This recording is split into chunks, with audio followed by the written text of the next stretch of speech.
Alright guys, welcome to the Overdose. You guys know that this is the show that happens when I can't do a daily dose every single day. I just kind of cram all the topics that I would have talked about throughout the week and slam them into one massive daily dose, which I call the Overdose. I think the last one I called a mega dose, but I think Overdose sounds cooler. So we're going to go with Overdose. And I do want to say this because when I made the compromise to do more of a podcast, longer episode, right, like the Overdose, it was because at the time I was working crazy hours. I mean, I would get to work at like 10 in the morning, and I swear to you, I would not get home until about 10 at night. And it was impossible. Like, I just did not have the energy or the will to get in front of a mic and talk. It was the last thing that I really wanted. I wanted to just come home and sleep, get my shower, eat, go to bed, and get up the next morning and get to work. So, but I do want to say this. I actually had a interesting thing happen at work. I am actually now shipping, which means that basically I'm on the UPS schedule, right? I'm on the FedEx schedule. You guys know they run during the day. They don't run at night. And so what's happening right now is pretty cool. Basically, I have to get all the shipment done by the time they get there to the warehouse. And typically they'll get there. I think the first truck comes at about 2:30 or 3, and the last truck will normally leave about 4 to 5 o'clock. And once that truck leaves, I'm pretty much free to go, unless there's something else that my my boss needs me to do. Obviously, I will do that if asked. But what this means is that I can get into work now. I can get there at 6 in the morning. I can get there at 7 in the morning. I got a key to the place now, so I can go in whenever I want to. And as long as I get all the shipment stuff done, I'm there for that last truck. As soon as that last truck leaves, I'm able to get out of there, right? So what that means is that hopefully, if my energy level can stay up, because I'm still going to be pulling close to 50 hours a week, then I can start getting back into the daily grind of actually putting out a show every single day. But if not, we'll continue to just kind of do this format. A lot of you guys really enjoy this format anyway. I got a lot of positive feedback on the last one. I think Too Pro For You Games was like, dude, I could listen to these all day long. And I thought that was a really good compliment. So, you're not getting, I guess when I do an overdose, you're not getting as many videos throughout the week, but you're still getting the same amount of content, right? Like if I were to give you a show every single day and it was 5 minutes long, right? You multiply that by 5 or 6 days, you get, roughly 30 minutes, give or take. And you're going to get that in these anyway. So you're not actually missing out on any content. It just may seem that way. But I just wanted to kind of let you guys know that my new schedule is panning out. And I actually talked to my boss today and I told her, hey, I'm just going to try to adopt, like at 8 to 5 or 7 to 4 or something like that. And she said, look, you can do that. That's fine. As long as the shipment is ready when the trucks get here, she's got no issue. She said, you can come in here at 4 in the morning if you want to, right? Just as long as you get your work done.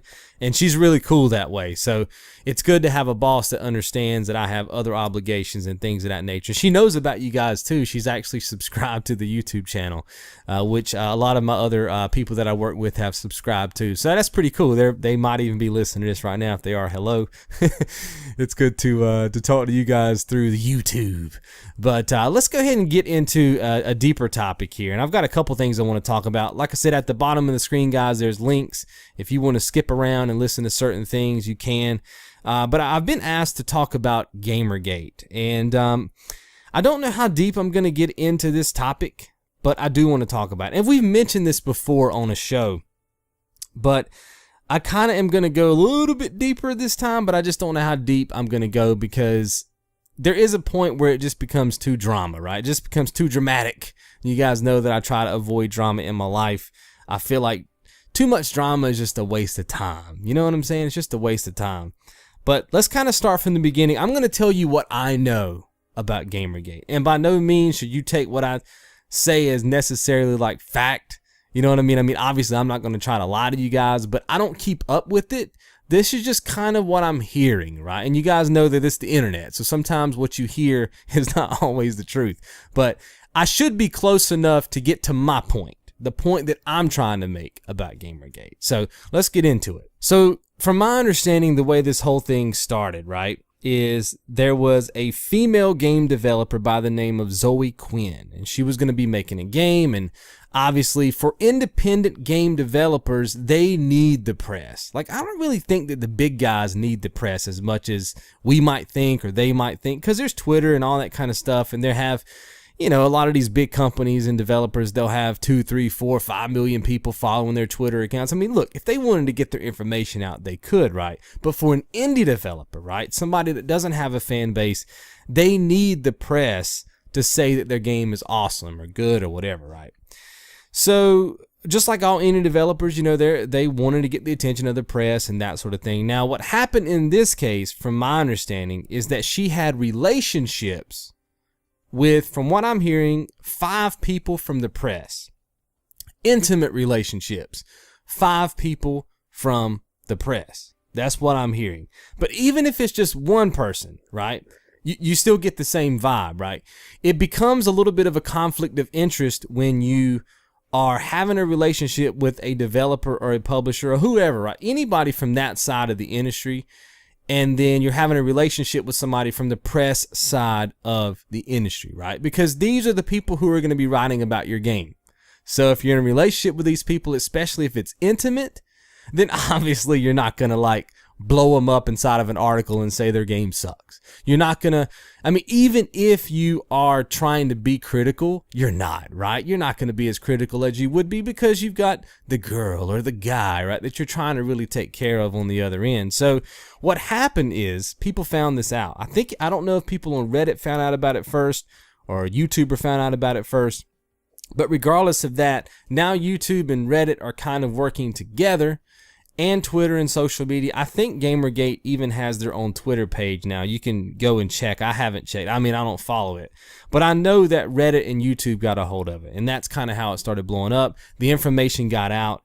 And I don't know if it actually ended up being true, but it doesn't matter, right? At the end of the day, it really doesn't matter because now we have what we have. This dramatic Gamergate thing going on. So, and look, I understand it. Look, you guys know me, man. As long as you are respectful in your campaign or whatever it is you're putting on, right, I'm cool with it, right? But what's happening is, because it's the internet, we all know how this place can be, there's people who are now putting out death threats to Zoe Quinn and this other lady called Anna. She has a YouTube channel. She's a feminist, and she's always talking about, you know, females in video games and how they're portrayed, not just video games, but movies. And look, she can have her opinion too, as long as she does it respectfully. And I don't watch her YouTube channel, so maybe she has done something disrespectful, right? I don't know. But I know that Gamergate is revolving around gamers who are upset that people like Anna and people like Zoe are doing this sort of stuff, right? Like Anna is a feminist, but I guess they feel like she's went too far in her campaign, and then Zoe, obviously, who's mixing business with pleasure, that sort of thing. And so they've kind of brought it to light, and they're kind of amassing this movement right now. Everything's good. If it stops right here, everything's good because everybody can voice their opinion and form their campaigns. But what's happening, like I said earlier, is that certain gamers have decided to send out death threats. And I think Anna, this lady, was supposed to be speaking at some college, and they wrote out this somebody. I mean, we have to assume that it's gamers, right? But it could be anybody. But they wrote out this long threatening letter that said they were going to kill anybody that they found, any females that they found, blah, blah, blah, any feminists. They were going to kill everybody. It was going to be a massacre. And, you know, the police came in and ended up shutting down the whole college and the whole, one of those things, right? Same thing with the Lizard Squad and the bombs on the plane and hacking people. You guys know how I feel about this stuff. Now, I think Gamergate, the movement of gamers who are trying to bring all this stuff to light, are upset because these people who are sending all these threats are claiming to be a part of Gamergate, right? So that's where we are. And at this point, you can kind of get my feeling about the thing. It's there's too much drama. It's just too much. It's just too much at this point, right? Look, you guys know how I feel about the press. I feel about gaming press the same way I feel about news press you would see on TV, right? Your CNNs and your MSNBCs. These people all have agendas. No matter what you say, that is absolute fact. They have advertisements that runs on their programming, which means they have to be controversial. They have to spur up drama so you'll watch it. Otherwise, you wouldn't watch it. If it was just a bunch of facts, think about this now. If the news was just facts, it would be boring. What makes news not boring is the fact that it's facts mixed with opinions. And then they'll bring in an analyst and he'll talk about this, and they'll bring in a Republican and a Democrat and they'll fight and blah, blah, blah. That's the way it works, right? Because these people need views. They need views so that their ad ratings go up, their CPMs go up, they can make more money. That's how it all works. The internet is no different. These press sites need you to click on articles. If you're not familiar with how the internet works, and guys, I do web design, right? I build websites, so I know how the back end of all this stuff works. A lot of advertisements, a lot of companies that want to advertise on your site will do so based on clicks. Not how much traffic you get, how many clicks per page. That's why certain ads are on certain pages, because those pages are getting more clicks. You see what I'm getting at, right? That's how the press works. So you have to kind of keep all this stuff in consideration when you're thinking about the press. I don't trust the press. Even without this Gamergate thing, right? People are now coming out saying, we shouldn't trust the press. We shouldn't trust them reviewing games because they're mixing business with pleasure and they got relationships on the side. And look, it's not just Zoe Quinn. It's, from what I'm understanding, there is people right now who are journalists who are roommates with people who are developing video games. Like, they're living with these people. See what I'm getting at, right? Now, like I said, I haven't researched all this stuff to know if this is true, but I know that this is what Gamergate, this is what they're about, is trying to bring all this stuff to light. But my question is, and it will always be this way, why did we need something like this to happen for us to suddenly think to ourselves, well, maybe we shouldn't be trusting these gaming websites in the first place? You see what I'm getting at, right? I've never trusted these gaming websites 100%. And I know a lot of people, man, like, they'll go to these websites and whatever these websites say, they believe it. You know what I mean? Like if it was seared into a rock with a lightning bolt. You know what I'm saying? Like, they believe it like it's written in stone. And if they say, hey, this game sucks, they won't buy it. If they say, hey, this game is the greatest game I've ever played, even if it wasn't on your radar, because such and such website said it, you'll go buy it. You cannot be that way, right? It's okay to go to these websites, see what they say, see what another website says. Go to YouTube, see what they say. If everybody's saying about the same thing, then you can kind of start reading in between the lines.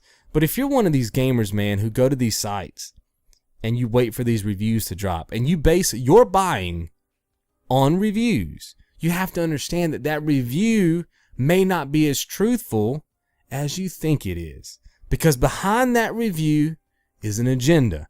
Clicks on a page, advertisement, and stuff like this, right? Well, maybe they are trying to slip a good word in for a friend that they may know.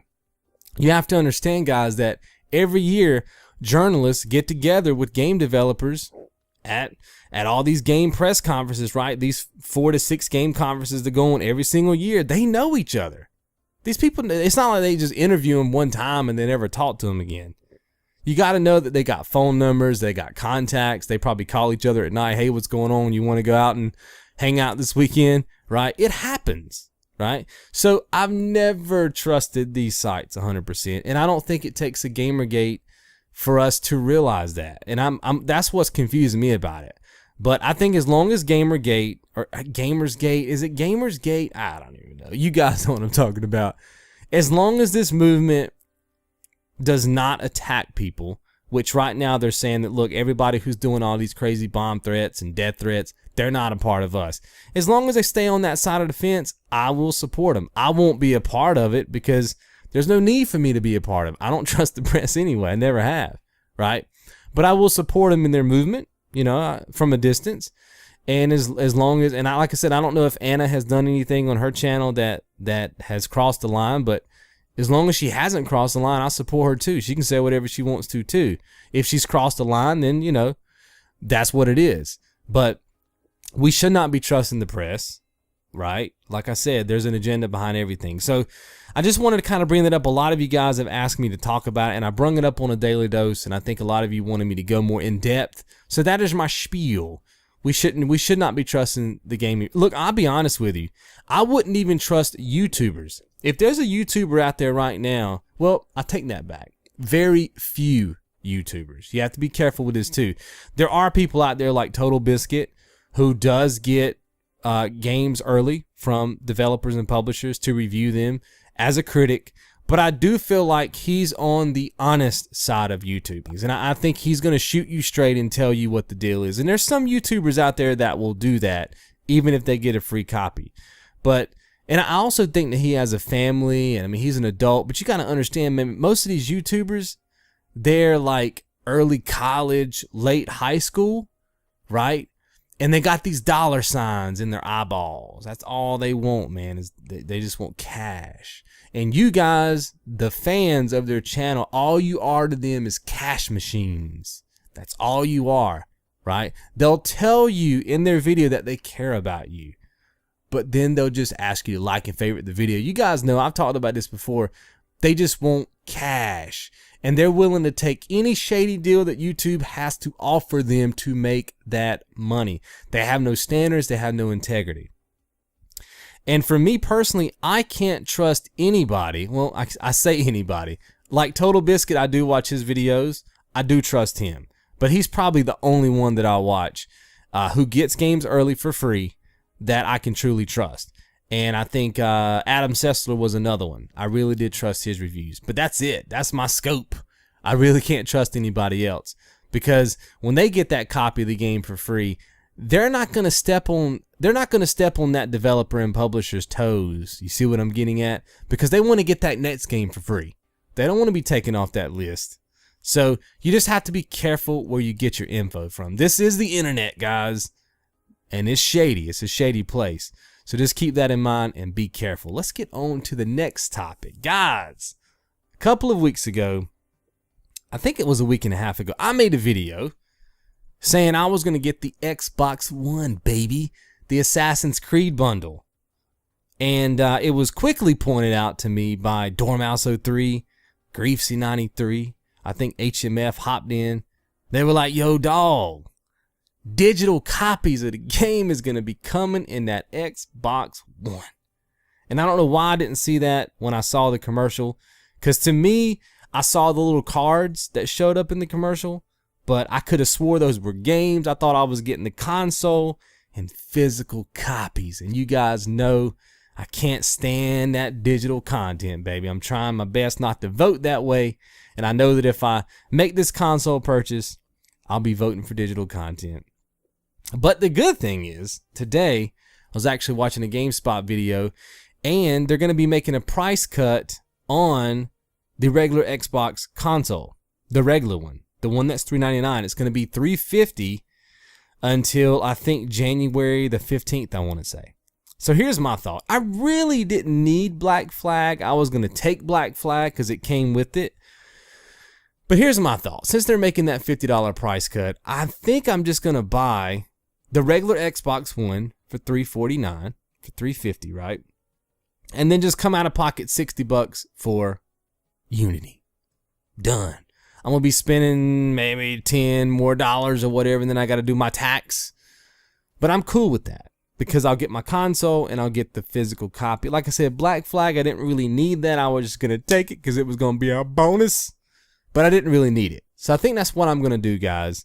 I do know that they did say, I mean, if you're interested in digital content and that's how you roll, I do know that the Assassin's Creed Unity bundle is going to also have the $50 discount that comes with it, which is pretty cool. So if you like digital content and you want to get Unity and you want to get Black Flag, you can get that console with those two digital copies of the game for $350. So that's not too shabby. But I know Dormouse03 is trying to get an Xbox One. I know two other people. I can't think of your names off the top of my head, but I know you guys are trying to get an Xbox One. So $50 price cut until January the 15th. Get on it. Get on it. Get that console, baby. Some more news came out today that Call of Duty Advanced, I think it's called Warfare, I think. Is it Warfare or Warfighter? Am I thinking about Medal of Honor? Anyway, the new Call of Duty was leaked. Guys, I hate this, man. If you're a gamer out there, and I'm just going to say this, if you're a gamer out there and you were getting these copies of these games early, you are the worst person ever, dude. And I'm just going to say it, man. I don't care if you're, I have to say this, guys. Even if you're a subscriber to this channel, if this offends you, look, the truth hurts, man. You know what I mean? And I say this with as much love that I have in my heart, but you are a thief. If you are stealing these games early, you are a thief, thief, thief. Just because it's digital, whatever, man. You're a thief. It's no different than if you walked into a store, grabbed something off the shelf, and left. You are a thief. The fact that you can't really get caught because it's the internet and whatever does not make you any less of a thief than if you walked into a store and took it physically off a shelf. You are a thief. You should be ashamed of your life, yourself, and everything around you. You really should. You see, and I know this dude got his Twitter, like all the Twitter videos taken out. Twitter videos. I meant to say Twitch, guys. All of his Twitch videos taken down. But still, man, the damage is done. There's a 30 kill streak that people saw that they were trying to keep quiet. And one of the guys from Sledgehammer, I read his tweet earlier. He was like, you know, we spent 3 years making this game. We're about a week out from it, you know, from the game launching. We've got all these kill streaks we've been trying to keep secret for the fans so they could, you know, get the game and just be like, wow, these are all these cool kill streaks. And then some idiot gamer decides he's going to put it out there for the world to see. Look, if you're going to steal, keep it to yourself. Play it in the privacy of your own. Don't put it online, man. You see what I'm... It's so disrespectful, dude. If I were... Look, and I'll be honest with you. If I was a game developer, I would never make another game. I would never make another game. I would never publish another game. I'd just retire. I would. Because all games get leaked now. You know, all these gamers are trying to justify it. Like, I think they were saying on his Twitter that somebody chimed in and was like, well, that just means that people are going to get to see it early and, you know, it's going to build up a lot of hype and, you know, people... It doesn't matter, man. It's so disrespectful, dude. You got to think about it. What if you, the person listening to this video right now, what if you and your friends got together and worked on a project? Doesn't even have to be a game. And you tried to keep it secret. It took you 3 years to produce whatever you're trying to produce. And then somebody found out about it and told somebody a week before you were going to make it public for the world. How would you feel? Would you be cool with it? Be real. Be honest. Would you really be cool? I would be livid. And you know, it goes back to Phil Fish. When Phil Fish was talking about how gamers are self-entitled and they're childish and it's always about me. And I know people gave Phil Fish a lot of flack. And look, some of that stuff was well deserved. But that part of what he said was absolutely true. You know what I mean? We want what we want when we want it. We don't want to wait. We're impatient. You know what I mean? And I'm, for one, going to play this game. I think this game, I can't say much about the multiplayer, but I personally think that the storyline is going to be pretty good. It's got my boy Kevin Spacey in it. You see what I'm saying? So you know I got to get it because I think he's a good actor.